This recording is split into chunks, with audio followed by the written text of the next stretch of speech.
प्यारे बच्चों, आज के क्लास में हम लोग पढ़ने वाले हैं क्लास 12th हिंदी का 40 मोस्ट इंपोर्टेंट ऑब्जेक्टिव क्वेश्चन। ये 40 ऑब्जेक्टिव आपके बोर्ड एग्जाम के लिए बहुत ही ज्यादा इंपॉर्टेंट है। तो आज के क्लास को आप सभी ध्यान से देखिएगा, लास्ट तक देखिएगा और इन सारे प्रश्नों को आप अच्छे से याद भी कर लीजिएगा। ओके, चलिए क्लास को स्टार्ट करते हैं। और पहला नंबर सवाल आपके सामने है, सही सही आंसर लगाते चलना। देखिए, ओ सदा निरा शीर्षक पाठ के लेखक कौन है। अब आपसे पूछा जा रहा है कि ओ सदा निरा जो पाठ है उसके लेखक कौन है, तो Jagdish Chandra Mathur. Option number D right answer हो जाएगा।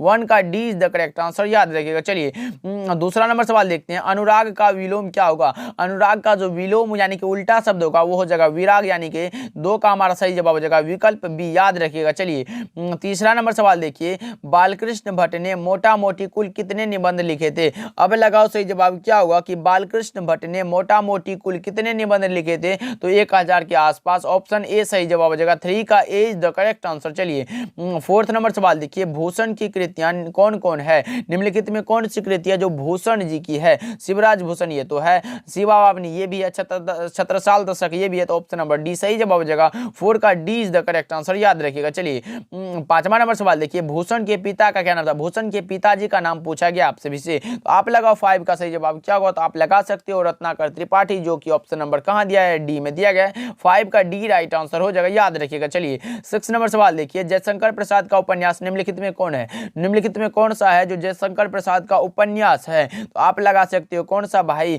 कंकाल ये तो है, तितली ये भी है, इरावती है, यानी कि ऑप्शन नंबर डी लगा लो। 6 का D is the correct answer. चलिए 7 नंबर सवाल देखिए। जयशंकर प्रसाद का जन्म कहाँ हुआ था, यानी कि जन्म स्थान पूछा गया आपसे विषय, तो लगाओ सही जवाब। 7 का सही जवाब क्या होगा, वाराणसी। ऑप्शन ए सही जवाब हो जाएगा। 7 का ए इज द करेक्ट आंसर। चलिए 8 नंबर सवाल को देखते हैं। सुकून की तलाश किसकी रचना है। सुकून की तलाश जो रचना है वो किसकी है, तो लगाओ 8 का सही जवाब क्या होगा, शमशेर बहादुर सिंह की। Option number B right answer हो जाएगा। 9 नंबर सवाल क्यों बढ़ते हैं। हिंदी की लिपि क्या है। हिंदी की जो लिपि है वो क्या है भाई, देवनागरी, रोमन, चीनी या फिर संस्कृति, तो आप लगा सकते हो 9 का जो सही जवाब हो जाएगा Devanagari. Option number A right answer हो जाएगा। चलिए 10 नंबर सवाल को देखते हैं। छाती ठोकना मुहावरे का क्या होता है। छाती ठोकना जो मुहावरे का सही अर्थ होता है वो होता है प्रशंसा करना। ऑप्शन ए सही जवाब हो जाएगा। चलिए 11 नंबर सवाल देखिए। एक आंख से देखना मुहावरे का अर्थ है, एक आंख से देखना यानी कि समान रूप से देखना। ऑप्शन नंबर सी सही जवाब हो जाएगा। 11 का सी राइट आंसर हो जाएगा। अभी तक आप लोगों ने क्लास को लाइक नहीं करा तो जरूर से करिएगा और अपने दोस्तों के पास भी शेयर करना है। ओके, सबसे पहले तो आप लोगों को बहुत बहुत धन्यवाद। आज हम लोगों का 6 के होने वाला है, अच्छे से लाइक करो और सब्सक्राइब जरूर से करना। चलिए 12 नंबर सवाल देखिए। जैसी को डैश डैश डैश हुआ था, क्या हुआ था भाई, चेचक हुआ था। ऑप्शन ए सही जवाब हो जाएगा। 12 का ए इज द करेक्ट आंसर। चलिए 13 नंबर सवाल देखिए आपके सामने है। करवक कहां से लिया गया, तो पद्मावत से लिया गया है। ऑप्शन डी राइट आंसर हो जाएगा। 13 का D is the correct answer. चलिए 14 नंबर सवाल देखिए। निम्नलिखित में कौन सी रचना दिनकर जी की है। अब आपको बताना है निम्नलिखित में कौन सी रचना जो रामधारी सिंह दिनकर की है। सदियों का संताप, परशुराम की प्रतीक्षा, दरियाई घोड़ा या फिर रसातल यात्रा, तो इसका सही जवाब हो जाएगा परशुराम की प्रतीक्षा, याद रखिएगा। Option number B right answer हो जाएगा। ये तो ओम प्रकाश वाल्मीकि की रचना है। दरियाई घोड़ा ये नामवर सिंह की रचना, ये भी बालकृष्ण भट्ट की रचना। चलिए नेक्स्ट सवाल की ओर बढ़ते हैं। 15 नंबर सवाल देखिए। साफ साफ शब्द कौन समास है। साफ साफ यानी कि एक ही शब्द 2 बार आया, अब यही भाव समास हो जाएगा। 15 का D is the correct answer. चलिए 16 नंबर सवाल को देखते हैं आपके सामने है। शिव पार्वती कौन समास है। शिव और पार्वती बीच में लाठी लगा है, द्वंद्व समास। ऑप्शन ए सही जवाब हो जाएगा। 16 का ए इज द करेक्ट आंसर। चलिए 17 नंबर सवाल की ओर बढ़ते हैं आपके सामने आ चुका है। कौन सा निबंध गुलेरी रचित नहीं है। अब आपको बताना है कि निम्नलिखित में कौन सा निबंध है जो चंद्रधर शर्मा गुलेरी की नहीं है, वो है मजदूरी और प्रेम। ऑप्शन नंबर बी सही जवाब हो जाएगा। चलिए 18 नंबर सवाल की ओर बढ़ते हैं आपके सामने है। चंद्रधर शर्मा गुलेरी का जन्म स्थान है। चंद्रधर शर्मा गुलेरी का जो जन्म स्थान है जयपुर राजस्थान, और मूल निवास जो है वो है गुलेरी कांगड़ा हिमाचल प्रदेश में, याद रखिएगा। चलिए 19 नंबर सवाल देखिए आपके सामने आ चुका है। खिलेगा तो देखेंगे किसकी कृति है। खिलेगा तो देखेंगे जो रचना है वो किसकी है, तो यह रचना है किसकी, तो विनोद कुमार शुक्ल की। ऑप्शन नंबर डी में दिया गया है। 19 का डी हमारा सही जवाब हो जाएगा। चलिए 20 नंबर सवाल देखिए। आत्महत्या के विरुद्ध किनकी कृति है।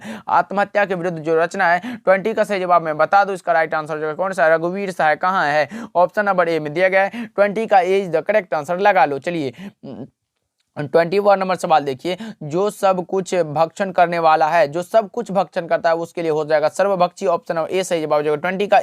21 का ए राइट आंसर हो जाएगा। चलिए 22 नंबर सवाल देखिए आपके सामने है, जिस कन्या का विवाह होने वाला है, क्या जिस कन्या का विवाह होने वाला है उसका जो सही जवाब हो जाएगा वो हो जाएगा आयुष्मती, option number A right answer हो जाएगा। वैसे भी आप कार्ड सब पर देखते होंगे शादी जिसका होने वाला होता है उसमें आयुष्मती कुमारी कुछ भी लिखा रहता है। चलिए 23 नंबर सवाल देखिए आपके सामने है, पुत्र वियोग कविता में कवित्री का खिलौना क्या है, तो उसका पुत्र है, ऑप्शन नंबर क्या, option number A right answer हो जाएगा। चलिए 24 नंबर सवाल देखिए आपके सामने है, सुभद्रा कुमारी चौहान का जन्म कहाँ हुआ था, जन्म पूछा गया वो कहाँ हुआ था, तो आप लगा सकते हो 24 का सही जवाब हो जाएगा इलाहाबाद उत्तर प्रदेश में, option number B right answer हो जाएगा। चलिए 25 नंबर सवाल देखिए, व्युत्पत्ति की दृष्टि से पत्थर शब्द की प्रकृति कैसी है, कैसी होती है, विदेशी, देशज, तद्भव या फिर तत्सम, तो 25 का सही जवाब हो जाएगा तद्भव, option number C correct answer हो जाएगा। चलिए 26 नंबर सवाल देखिए आपके सामने है, ओम प्रकाश वाल्मीकि को कौन सा पुरस्कार दिया गया था, यह दिया गया था परिवेश सम्मान, जयश्री सम्मान, कथाक्रम सम्मान, ये सब दिया गया था, option number D right answer हो जाएगा।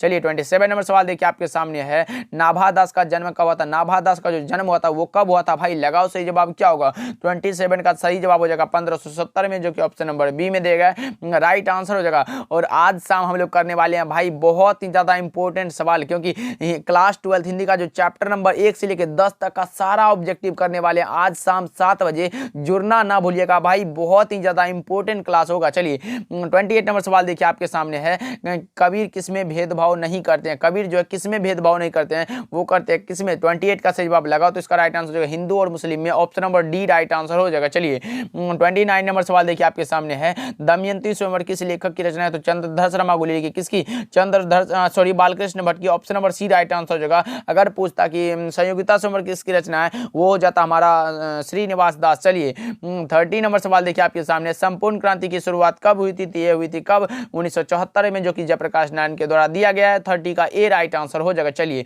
31 नंबर सवाल देखिए, जयप्रकाश नारायण को समाज सेवा के लिए कौन सा पुरस्कार से सम्मानित किया गया था, तो यह किया था मैग्सेसे सम्मान से, जो कि 1965 में दिया गया था, और एक रचना दिया गया था 1998 में भारत रत्न, इसको भी याद रखिएगा। चलिए 32 नंबर सवाल देखिए आपके सामने है, फणीश्वर नाथ रेणु की पुस्तक कौन सी है, तो मैला आंचल, ऑप्शन डी राइट आंसर हो जाएगा। 32 का D is the correct answer. चलिए 33 नंबर सवाल देखिए, तुलसीदास ने घर का परित्याग क्यों किया था, यह किया था पत्नी के फटकार के कारण, जो कि ऑप्शन नंबर ए में दिया गया। 33 का ए हमारा सही जवाब हो जाएगा। चलिए 34 नंबर सवाल को देखते हैं, गांव का घर शीर्षक कविता की कवि कौन है, गांव का घर ज्ञानेंद्र पति की रचना है, ऑप्शन बी सही जवाब हो जाएगा। 34 का बी राइट आंसर हो जाएगा, याद रखिएगा। चलिए 35 नंबर सवाल देखिए, साहित्य का विशेषण क्या होगा, साहित्य का जो विशेषण हो जाएगा वो हो जाएगा साहित्यिक, यानी कि ऑप्शन नंबर बी, इसका भी सही जवाब हो जाएगा। 35 का बी राइट आंसर हो जाएगा। चलिए 36 नंबर सवाल देखिए, जाति का विशेषण क्या होगा, जाति का जो विशेषण हो जाएगा वो हो जाएगा जातीय, ऑप्शन नंबर बी,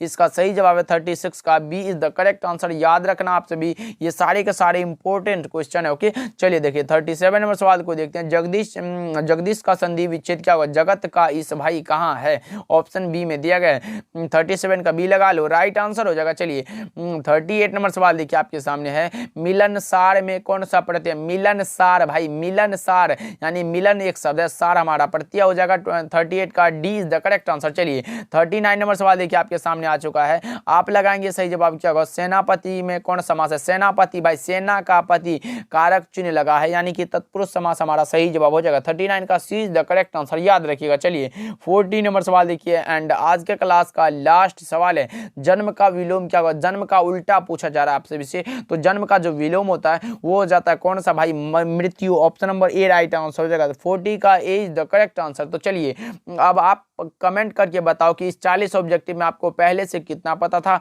और आज का क्लास आपको कैसा लगा, कमेंट जरूर करना।